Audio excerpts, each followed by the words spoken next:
আপনার শুধু গালি দেন সরকারকে নিয়ে আসা। সরকারকে ভুল তথ্য দিয়েছে কারা? এইসব মুনাফিক পীর ও আলেমরা দিয়েছে। বয়কট করো তাদের। তোমরা কারে বাদ দিছো? মুফতি আব্দুল মালিক সাহেব এত বড় আলেম, তাকে গালিগালাজ করছো কত বছর। মুফতি কামাল রাশেদি বাংলাদেশের সেরা মুফতিদের একজন, তার বিরোধিতা করো। তোমাদের বিরুদ্ধে ফতুয়া গেলেই মুফতি ভালো না। মাজলুম জননেতা হাফেজ আল্লামা জুনায়েদ বাবুরী রহমতুল্লাহকেও এত অকথ্য গালিগালাজ করছো তোমরা। কোন ভদ্রঘরের সন্তান এরকম গালি দিতে পারে না একজন শাইখুল হাদিসকে। তোমরা ভণ্ড, প্রতারক, দেওবন্দের নাম বিক্রি করে খাও। দেওবন্দের সাথে তোমাদের সম্পর্ক নাই। হুলুল আকীদায় বিশ্বাসী ভণ্ড পীরের এজেন্ট তোমরা, দালাল তোমরা। সারা দেশের হক্কানি উলামায়ে দেওবন্দকে বলবো, তাদের কথায় বিভ্রান্ত হবেন না। একটা প্রশ্ন এলাকার কিছু আলেমরা করেছে। প্রশ্ন করেছে, হুজুর, বন্দর উলামায়ে কেরামের পক্ষ থেকে একটি প্রশ্ন, আপনি নাকি উলামায়ে দেওবন্দের আলেমদেরকে কাফের ফতোয়া দিচ্ছেন, নাউজুবিল্লাহ। এবং একজন প্রবীণ আলেম লাইভে এসে বলেছে, আপনি নাকি কোরআন এবং হাদিসের অপব্যাখ্যা করেছেন, এবং বলেছে কওমি আলেমদের কাঁধে ভর দিয়ে নাকি ভাইরাল হতে চান। এই যে মৌলবীর কথা লিখছে তাকে আমি চিনি না। আচ্ছা, কত বড় পাগল যে আমি কওমিদের কাঁধে ভর দিয়া ভাইরাল হতে চাই। আমি কবে ভাইরাল ছিলাম না? এটার জবাব আমি একটাই দিব, পাগলে কি না কয়, ছাগলে কি না খায়। এটার জবাব দেওয়ার দরকার আমার নাই, কারণ জনগণ জানে পাগল হয়ে গেছে। দুই, সে বলেছে কোরআন শরীফের আয়াত ও হাদিসের নাকি অপব্যাখ্যা করেছে। সেটা আমার কানে এসেছে, আমি অপব্যাখ্যা করি নাই, বরং সেই মৌলভী সাহেব নিজেই তাফসীর পড়ে নাই বলে অপব্যাখ্যা করছে। আমি বলেছি, কুল ইন্নামা আনা বাশারুম মিসলুকুম। আল্লাহ বলেছেন মুহাম্মদ সাল্লাল্লাহু আলাইহি ওয়াসাল্লাম, আপনি বলুন আমি তোমাদের মতো মানুষ। কিন্তু যারা বাতিলপন্থী তারা অপব্যাখ্যা করে যে আপনি বলুন আমি তোমাদের মতো সাধারণ মানুষ। আমি বলেছি আল্লাহ রসুল মুহাম্মদ সাল্লাল্লাহু আলাইহি ওয়াসাল্লাম মানুষ, এটা তো বিশ্বাস করতেই হবে। কিন্তু যে বলবে আমাদের মতো সাধারণ মানুষ, সে কাফের। কারণ আল্লাহর হাবিবের একটা চুল মুবারককে কেউ সাধারণ বললে যদি কাফের হয়ে যায়, আর সেখানে যদি অপব্যাখ্যা করে বলে রাসূলুল্লাহকে আমাদের মতো সাধারণ মানুষ, সেটা কি মুসলমান থাকবে? তারপরে আমি সহিহ বুখারীর বিশুদ্ধ ব্যাখ্যা গ্রন্থ উমদাতুল কারি থেকে যুক্তি দিছি। বুখারী শরীফ একটা হাদিসের ব্যাখ্যায় আল্লাহ রাসূল সাল্লাল্লাহু আলাইহি ওয়াসাল্লামকে সাহাবায়ে কেরাম বলেছেন, ক্বালু ইন্না লাসনা কাহাইয়াতিকা ইয়া রাসূলুল্লাহ। এই কাহাইয়াতিকার ব্যাখ্যায় বদরুদ্দিন আইনি লিখছেন, ইন্না লাসনা কাহাইয়াতিকা আই কামিসলিকা। সাহাবায়ে কেরাম বলেছেন, ইয়া রাসূলুল্লাহ সাল্লাল্লাহু আলাইহি ওয়াসাল্লাম, আপনি মানুষ, আমরাও মানুষ, কিন্তু আমরা তো আপনার মতো মানুষ নই। এখন তারা কোন অর্থে বলেছেন সেটা পরে ব্যাখ্যার বিষয়। আমি হুবহু উমদাতুল কারি থেকে মতন তুলে দিলাম, কিন্তু মৌলবী তা বুঝলো না। তারপর মৌলবী বলে আমাদের আকীদা আহলুস সুন্নাহ ওয়াল জামাতের আল্লাহর হাবিব মুহাম্মদ সাল্লাল্লাহু আলাইহি ওয়াসাল্লামের নূরকে আল্লাহ তাআলা সৃষ্টি করেছেন আদম সৃষ্টির আগে না, শুধু আরশ কুরসি লৌহ কলম সৃষ্টির আগে। ঠিক কিনা?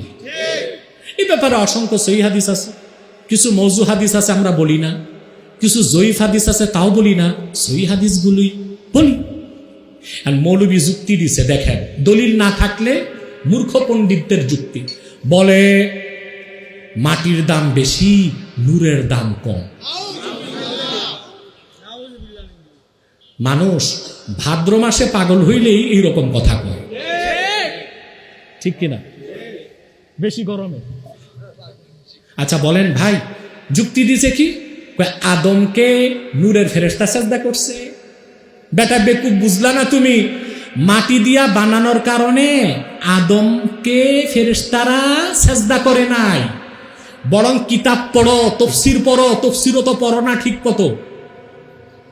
আসরারুত তানজিল ইমাম ফখরুদ্দিন রাজির, যেটার নাম তাফসীর সাগীর, ওইটা পড়ো।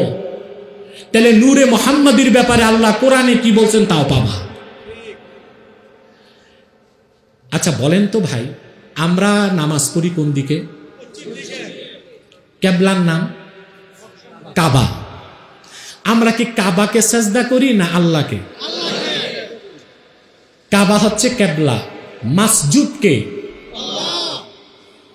তো আদম ছিল ফেরেশতাদের কেবলা, আদমের কপালে ছিল নূরে মুহাম্মাদি, নূরে মুহাম্মাদিকে আল্লাহ সাজদা করিয়েছেন, কেবলা ছিল আদম।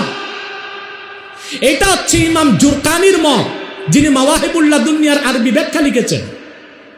আরেকটা মত যেটা তাফসীরের কিতাবগুলোতে আসছে, তাফসীর বাগাবী মাআলিমুত তানজিল প্রথম খণ্ডে, আল্লাহ যখন আদম রে বানায় নাই, হ্যাঁ, ফেরেশতাদেরকে বলছেন ইন্নী জাইলুন ফিল আরদে খলিফা, আমি পৃথিবীতে খলিফা নিযুক্ত করতে চাই।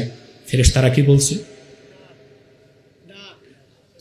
আতাজআলু ফিহা মান ইউফসিদু ফিহা ওয়া ইয়াসফিকুদ দিমা। আল্লাহ, এই নতুন একটা সৃষ্টি বানাইতে চাও, পৃথিবীতে যারা ফাসাদ করবে, রক্তপাত ঘটাবে? আমরাই তো আছি। আল্লাহ একটা ধমক দিয়েছেন, ইন্নী আ'লামু মা লা তা'লামুন। ফেরেশতা সব চুপ। এখন ফেরেশতা সমালোচনা শুরু করছে, আল্লাহর বিরুদ্ধে না, আদমের বিরুদ্ধে। এক ফেরেশতা আরেক ফেরেশতাকে বলতেছে, শোনো শোনো, ইয়াখলুকু রাব্বুনা মা ইয়াশা, এটা তাফসীর বাগাবীতে আসছে। আমি রিওয়ায়াত বিল মানা করতেছি, আলফাজ না, কিন্তু হুবহু কথাটা তাফসীর বাগাবীতে আছে। ইয়াখলুকু রাব্বুনা মা ইয়াশা, আমাদের রব আল্লাহ যা খুশি তা বানাবেন, আদম বানাবেন, আমাদের বলার কিছু নাই। কিন্তু একটা চ্যালেঞ্জ করছে ফেরেশতারা, ওয়ালাকিন লা ইয়াখলুকা রাব্বুনা খালকান আকরামা ইলাইহি মিন্না, কিন্তু তিনি কখনোই আমাদের চেয়ে দামি বা সম্মানিত কোনো মাখলুক বানাবেন না। চ্যালেঞ্জ। আদম বানানোর পর আল্লাহ কোরআনে বলেছেন, ওয়া আল্লামা আদামাল আসমাআ কুল্লাহা, আল্লাহ আদমকে সবকিছুর নাম এলেম শিক্ষা দিলেন। তারপর ফেরেশতাদের সামনে উপস্থিত করলেন, ফেরেশতাদেরকে বললেন, আম্বিউনি বি আসমাই হাউলাই ইন কুনতুম সাদিকিন, এই জিনিসগুলোর নাম বল। ফেরেশতারা মাথা নত করে বলল, ক্বালু সুবহানাকা লা ইলমা লানা ইল্লা মা আল্লামতানা। মাবুদ, সব পবিত্রতা তোমার, তুমি যদ্দুর এলেম দিয়েছো, এর বাইরে আমাদের এলেম নাই, একটা নামও জানি না। আল্লাহ আদমকে বলছেন, আদম তুই বল। আদম শুরু করছে বলা, সব নাম বলে দিয়েছে। এখন ফেরেশতাদের যুক্তি কি ছিল? যে আল্লাহ আমাদের চেয়ে দামি সৃষ্টি। যুক্তিটা কি বলতে ভুলে গেছে। তারা বলছে, লিআন্নানা খুলিকনা ক্বাবলাহু ওয়া রাআইনা মা লাম ইয়ারাহ, আদম রাতে এখনো বানায় নাই, আর আমরা কত আগে হইছি, আমরা যা দেখছি আদম তা দেখবে না, অতএব আমাদের এলেম থাকবে বেশি, আদমের এলেম থাকবে। তাহলে শ্রেষ্ঠত্ব তারা কি নির্ধারণ করলো? ফেরেশতারা নূরের তৈরি না এলেম বেশি? এলেম বেশি। ফেরেশতারা এটা বলতে পারতো যে আমরা নূরের তৈরি, আর আদম হবে মাটির তৈরি, অতএব নূর দামি, এটা বলছে? মৌলবী কিতাব পড়েন, দাড়িগুলো পাকাইছেন, কিতাব তো পড়েন নাই, ভুল ধরতে আইসা তো ভুল করছেন। কথা বলে না। ফেরেশতারা যুক্তি এটা দিছে যে আমরা নূরের, আমরা দামি। কি বলছে? আমাদের এলেম বেশি থাকবে, আদমের এলেম। যখন আল্লাহ ফেরেশতাদের নাম বলতে বললেন, কোন নাম তারা বলতে পারে না, আদমকে বলছেন, আদম নাম বলে দিয়েছে, তো এলেম বেশি কার হইল? আল্লাহ বললেন, এবার তোমাদের চ্যালেঞ্জে হেরে গেছো ফেরেশতারা, উসজুদু লি আদামা ফাসাজাদু ইল্লা ইবলিস, এবার তোমাদের চেয়ে সম্মান আদমের বেশি, কারণ তার এলেম বেশি, তারে সাজদা করো। তাহলে মাটি দিয়া বানানোর কারণে আদমকে নূরের ফেরেশতা সাজদা করছে, না নূরে মুহাম্মাদিকে সাজদা করেছে, বা এলেমকে? এলেম কি মাটি না নূর? তাহলে নূরের ফেরেশতা মাটিকে সাজদা করে নাই, নূরকেই সাজদা করছে। আদম ছিল কেবলা। সাফ? এবার আসেন, এই মৌলবী সাহেব এবং তার কিছু সাঙ্গপাঙ্গ বলতেছে, আমি নাকি ওলামায়ে দেওবন্দকে কাফের বলি, নাউজুবিল্লাহ। বেটা, আল্লাহর ভয় নাই। দেওবন্দিয়াত একটা মাসলাক, ওই মাসলাকের দাবি করে বাংলাদেশে কেউ যদি কুফর করে, আমি তাকে কাফের বলছি। এর মানে তো মাসলাক দেওবন্দকে আমি কাফের বলি নাই। কথা বলেন, পানিতে ঘোলা করতে চাও, পানি ঘোলা করে সুবিধা নিতে চাও, ভাইরাল হইতে চাও, আব্বাসি ভাইরাল, তুমি ভাইরাল হইতে আমার সমালোচনা করছো, আমি তোমার নামটা নিব না, আমি তোমারই চিনি না, তোমার নাম দেওয়ার দরকার আমার নাই। আর তোমাদের যে বিসি গুলো আছে এগুলো তো আমার ছাত্ররাই দেখবে। কেন আমি ওলামায়ে দেওবন্দকে গালি দিব, কাফের বলবো কেন? ওলামায়ে দেওবন্দের মাশায়েখ যারা ছিলেন তারা শাহ কারামত আলী জৌনপুরী রহমতুল্লাহকে শায়েখ মানতেন। গোরা এক, সৈয়দ আহমদ বেরেলী রহমতুল্লাহর এক খলিফা কারামত আলী জৌনপুরী রহমতুল্লাহ, ওনার থেকে সবচেয়ে সিলসিলা কারামতিয়া আলিয়া মাসলাকে শাহ কারামত আলী জৌনপুরী। আরেক খলিফা নূর মোহাম্মদ জাহাঙ্গীর রহমতুল্লাহ, ওনার থেকে দেওবন্দ। আরেক খলিফা নূর মোহাম্মদ নিজামপুরী রহমতুল্লাহ, ওনার থেকে ফুরফুরা। গোরা তো এক, তা আমি কি আমার মাসলাক যেখানে এক গোরা থেকে শুরু তাদেরকে আমি কাফের বলবো? প্রশ্নই আসে না, কথা বলে না। দেওবন্দের নাম ভাঙ্গা খাও বেটা, দেওবন্দ চিনো না। দেওবন্দ কোনো ব্যক্তি নির্ভর না, এটা একটা আন্দোলন। দেওবন্দ একটা স্রোত, দেওবন্দ একটা মাসলাক। শাহ ওলিউল্লাহ মুহাদ্দিস দেহলভী রহমতুল্লাহর আন্দোলনের ফসল দারুল উলুম দেওবন্দ। অতএব সেই দেওবন্দের দোহাই দিয়ে কেউ যদি বাংলাদেশে শিরক করে, কুফর করে, হুলুলি আকীদা পোষণ করে, আমি তাকে কাফের বলেছি, ভণ্ড বলেছি, প্রতারক বলেছি, ওলামায়ে দেওবন্দকে বলি না। তুমি দেওবন্দ কবে থেকে চিনো বেটা? বাংলাদেশের মানুষকে দেওবন্দ চিনাইছে কে? কারামত আলী জৌনপুরী রহমতুল্লাহর নাতিরা। কারণ কারামত আলী জৌনপুরী রহমতুল্লাহ ইন্তেকাল করেছেন 1873 সালে, আর দেওবন্দ প্রতিষ্ঠিত হয়েছে 1866 সালে। হযরত শাহ কারামত আলী জৌনপুরী রহমতুল্লাহ তার মিশন শেষ করে 2 কোটি লোক মুসলমান করে যখন বিদায় নিছেন, তার কিছুদিন আগে দেওবন্দ প্রতিষ্ঠিত হয়েছে। হযরত শাহ কারামত আলী জৌনপুরী রহমতুল্লাহর ইন্তেকালের সময় আশরাফ আলী থানভী রহমতুল্লাহ বয়স ছিল মাত্র 12। তো জৌনপুর মাসলাকের লোক তো অন্য মাসলাক ধরে ভাইরাল হবে না, বরং তাদের দোহাই দিয়ে অন্যরা ভাইরাল হবে। মাওলানা তোমার বয়স হয়েছে, কথায় ভারসাম্য রাখো।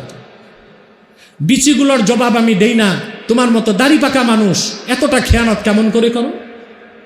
এবার আসো, তুমি মাওলানা ইসলামী আন্দোলনের কত ক্ষতি করছো আমি কি জানি না? তুমি যেই পীরের দালালি করতেছো, তারা এবং তোমরা হাফিজ হুজুর রহমতুল্লাহকে অপমান করছো। তাকে তোমরা অপবাদ দিছিলা তিনি শিয়াদের দালাল। যখন 4 দলীয় জোট ছিল ক্ষমতায়, তখন রয়ের টাকা খেয়ে তোমরা শেখুল হাদিস মাওলানা আজিজুল হক রহমতুল্লাহ, খতিব ওবায়দুল হক, মুফতি আমিনী সাহেব এবং মাওলানা মহিউদ্দিন খান, তাদেরকে তোমরা জামাতের এজেন্ট বলছো। পরবর্তীতে দেখলাম মাজলুম জননেতা হাফেজ আল্লামা জুনায়েদ বাবুরী রহমতুল্লাহকেও এত অকথ্য গালিগালাজ করছো তোমরা। কোন ভদ্রঘরের সন্তান এরকম গালি দিতে পারে না একজন শেখুল হাদিসকে। তোমরা ভণ্ড, প্রতারক, দেওবন্দের নাম বিক্রি করে খাও। দেওবন্দের সাথে তোমাদের সম্পর্ক নাই। হুলুলি আকীদায় বিশ্বাসী ভণ্ড পীরের এজেন্ট তোমরা, দালাল তোমরা। সারা দেশের হক্কানি উলামায়ে দেওবন্দকে বলবো, তাদের কথায় বিভ্রান্ত হবেন না। আমার সাথে আপনারা থাকলে, না থাকলে আপনাদেরও ক্ষতি নাই, আমারও ক্ষতি নাই। থাকলে উম্মাহের লাভ। দেওবন্দের জন্য দরদ আসছে। 13 সালে হেফাজতের বিপদের সময় কোথায় ছিলাম মৌলভী? সুসময়ে অনেকে বন্ধু হয়, অসময়ে হায় হায় কেউ কারণ হয়। 13 সালে হেফাজতের বিপদে তোমাদের পীর আর তোমরা মৌলবীরা রয়ের দালালি করে হেফাজতের বিরোধিতা করছো। এই অধম হেফাজতের পক্ষে কথা বলে গেছে। কারণ আমি চাইতাম অরাজনৈতিক একটা সংগঠন থাকুক যারা ইসলামী আন্দোলনের নেতৃত্ব দেবে।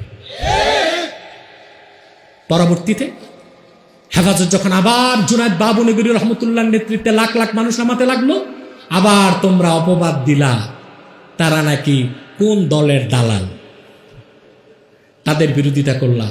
বিরোধিতা করতে করতে কতটুক নিকৃষ্ট কমি না তোমরা, মজলুম আলেমদেরকে অপবাদ দিয়া রাষ্ট্রকে সুযোগ দিছ তাদেরকে অ্যারেস্ট করা। আমার কত আলেম ভাই ভিতরে আছে, আপনার শুধু গালি দেন সরকারকে নিয়ে আসা। সরকারকে ভুল তথ্য দিছে কারা? এইসব মুনাফিক পীর ও আলেমরা দিয়েছে। বয়কট করো তাদের। তোমরা কারে বাদ দিছো? মুফতি আব্দুল মালেক সাহেব এত বড় আলেম, তাকে গালিগালাজ করছো গত বছর। মুফতি কামাল রাশেদি বাংলাদেশের সেরা মুফতিদের একজন, তার বিরোধিতা করো। তোমাদের বিরুদ্ধে ফতুয়া গেলেই মুফতি ভালো না। তবে আব্দুল মালেক আর কামাল রাশিদি আলেম, কিন্তু নিরীহ, বেশি শক্তি নাই। আব্বাসী মঞ্জিলে সবটাই আছে, কিতাবও আছে, কনিও আছে। বেশি শক্তি দেখাবা, তোমার 10,000-এর সাথে আমার তাহরিকের 1,000 যথেষ্ট হয়ে যাবে। নারায়ে তাকবীর! নারায়ে তাকবীর!